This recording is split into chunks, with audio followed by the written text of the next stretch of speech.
Presença. Oferecimento Áureo. Mais que sonhar, realizar. E Vista Azul Hotel. A Europa pertinho de você.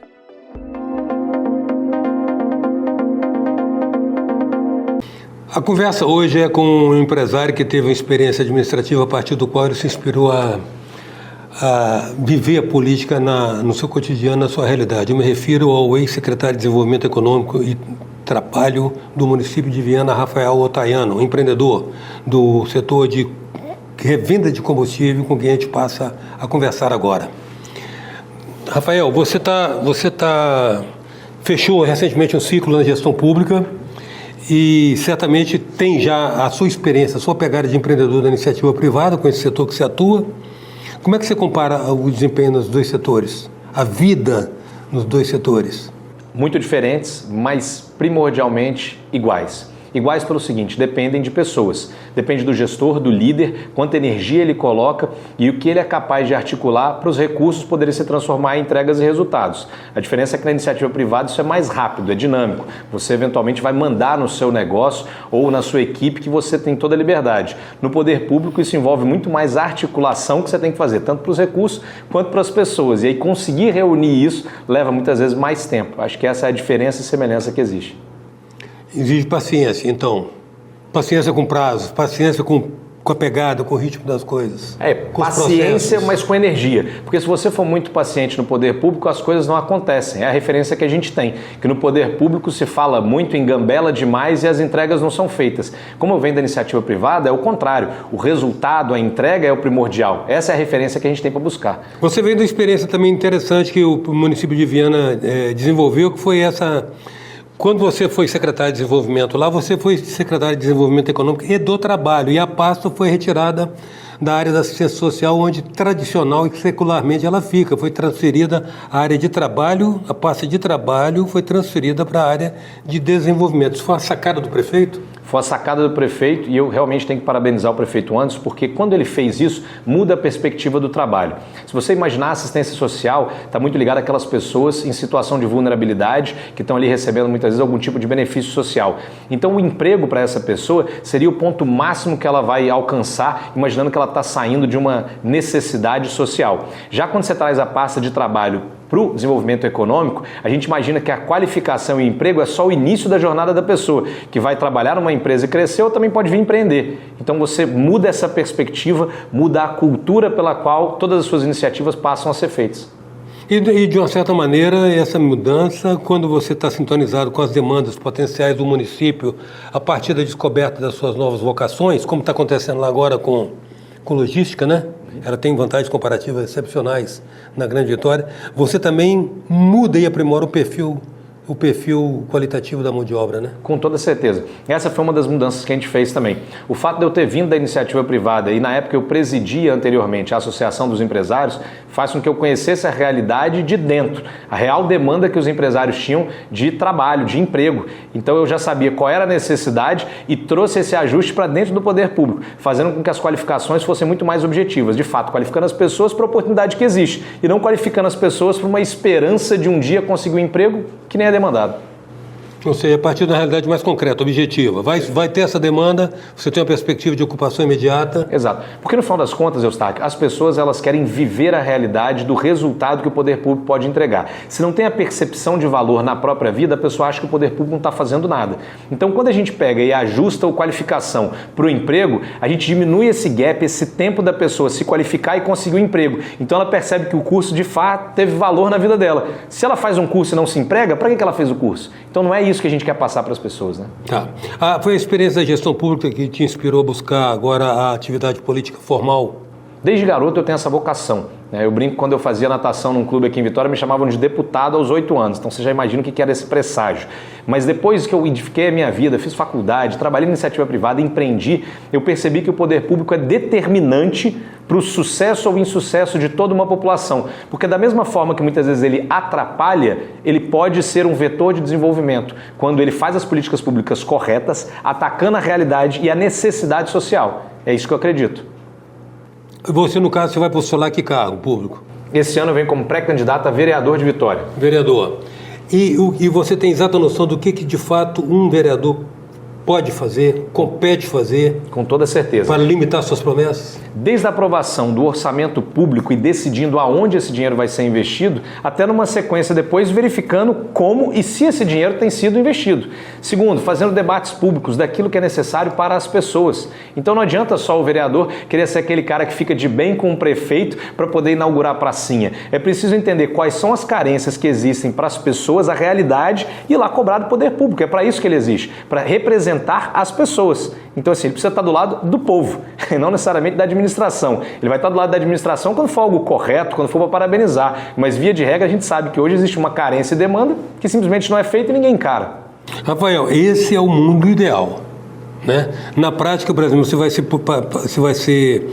vai ser candidato, eventualmente eleito pela soma de votos da legenda do seu partido, e você vai estar subordinado às decisões que o seu partido tomar com poder majoritário. Como é que fica isso? Como é que você se coloca? Eu tenho muita clareza de que eu tenho meus valores e os meus princípios, né? Então, assim, o partido, para mim, é um veículo que representa os meus valores e os meus princípios. Chegado o momento da decisão, ainda assim eu preciso ser lembrado que, por mais que eu tenha sido eleito em um partido, eu fui eleito pelas pessoas. Então, o meu referencial é sempre a população e o eleitor, né? Então, isso eu deixo muito claro sempre. Essa independência e respeito em relação aos meus princípios, valores e a quem me elegeu.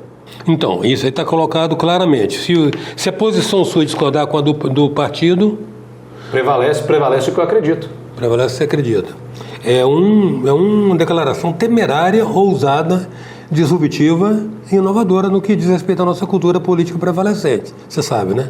Sei, mas eu acredito que está muito orientado pelo seguinte: a própria escolha do meu partido já foi tomada por uma, vamos dizer assim, uma semelhança, uma sintonia de valores e de princípios, diferente do que é feito na política, que normalmente usa-se o partido apenas como um veículo para se eleger. Então, no momento em que eu alinho os meus princípios, os meus valores, a tendência é que, bem provavelmente, toda vez que eu for confrontado com decisões, tanto o que eu acredito quanto o que o meu partido acredita, vai estar em alinhamento. E ainda que haja, vamos dizer assim, uma dissonância, eu vou ter o respeito do meu partido pelo que eu acredito, porque eu nunca vou fazer nada errado, meu foco é respeitar e fazer o que é correto. Então, estando de acordo com isso, não vejo problema.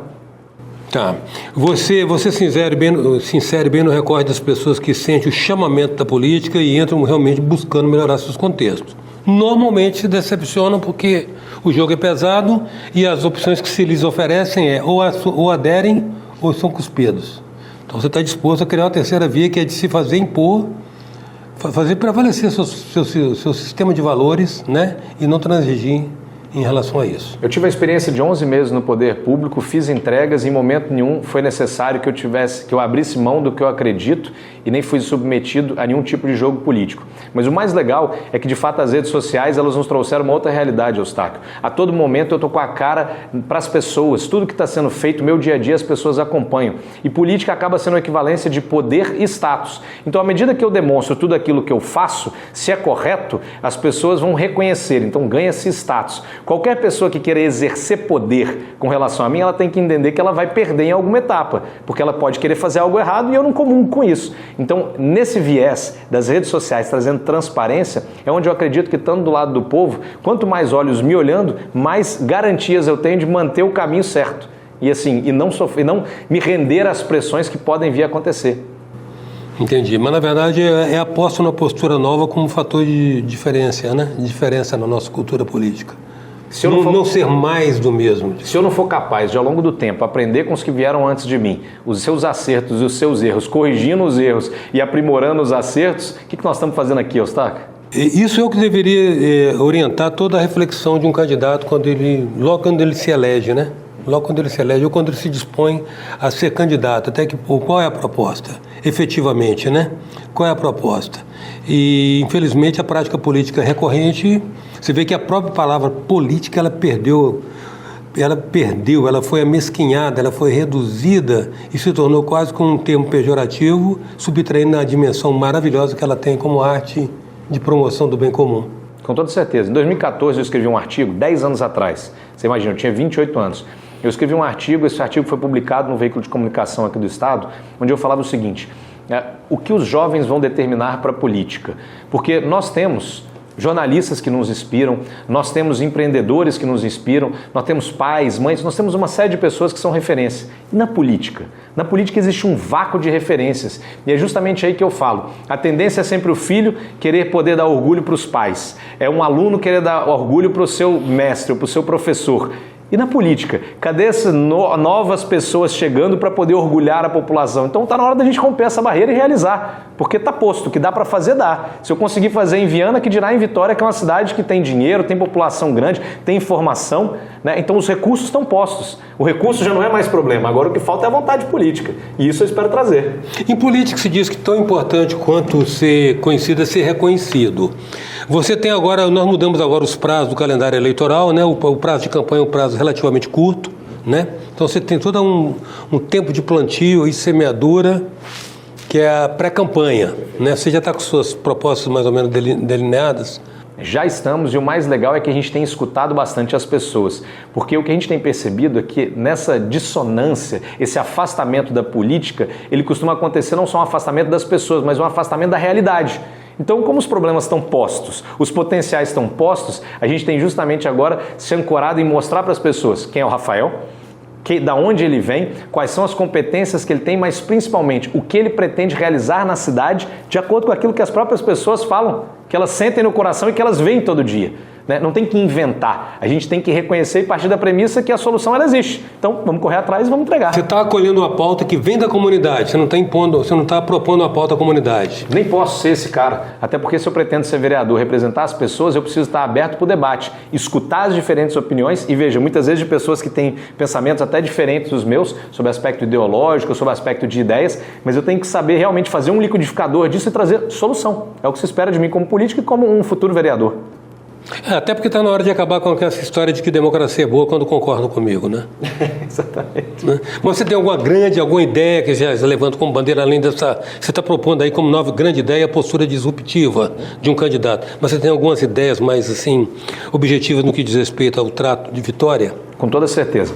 Tem uma das propostas que a gente tem muito foco, que é relacionada aos jovens. Hoje, como a gente percebe que os jovens são muito utilizados no tráfico e há uma grande evasão no que diz respeito ao sistema de ensino, a percepção é que se a gente tiver um grande programa de estágio de governo, a gente consegue fazer com que jovens que estão ali no seu segundo, terceiro ano possam estar estagiando dentro do poder público, enquanto estagiam, recebam uma bolsa, então essa bolsa já faz com que esse jovem possa acessar um pouco de capital, que é o drive que normalmente ele vai buscar dentro do tráfico, é o dinheiro para poder pagar as suas coisas, mas ao mesmo tempo você trazer conhecimento e oportunidades para esse jovem, saindo da escola, possa se conectar também com novas ofertas de emprego. Veja, com uma experiência dentro do poder público. Então você imagina todas as empresas que lidam com o poder público, se pudessem trazer um primeiro emprego, um primeiro estagiário, aquele que já teve uma experiência, que conhece a máquina pública, que sabe como funciona, até as pessoas a quem buscar lá dentro. Então esse é um caminho que a gente acredita que pode mudar, tanto o jovem periférico, jovem que está ali numa condição de necessidade social, como também mudar o aspecto da segurança pública, quando eu afasto esse jovem do tráfico e trago ele para dentro de uma inserção social dentro do poder público. Rafael, sucesso para você. Agradeço muito a sua disponibilidade de estar conosco aqui, debatendo suas ideias. Eu que agradeço. Já te vejo na TV tem 30 anos, desde que você atrapalhava os meus desenhos, então eu fiquei muito feliz, uma grata oportunidade e Deus te abençoe. Obrigado mesmo. A presença hoje do ex-secretário de Desenvolvimento Econômico e Trabalho do município de Viana, empresário, empreendedor, Rafael Otaiano, como se viu, candidato a vereador. Venha viver momentos inesquecíveis no Vista Azul Hotel, nas Montanhas Capixabas. Resort com piscinas interna e externa, quadras e tênis, jacuzzi, suítes amplas e confortáveis, lounge com lareira e um mirante com vista para a Pedra Azul. Vista Azul Hotel, a Europa pertinho de você.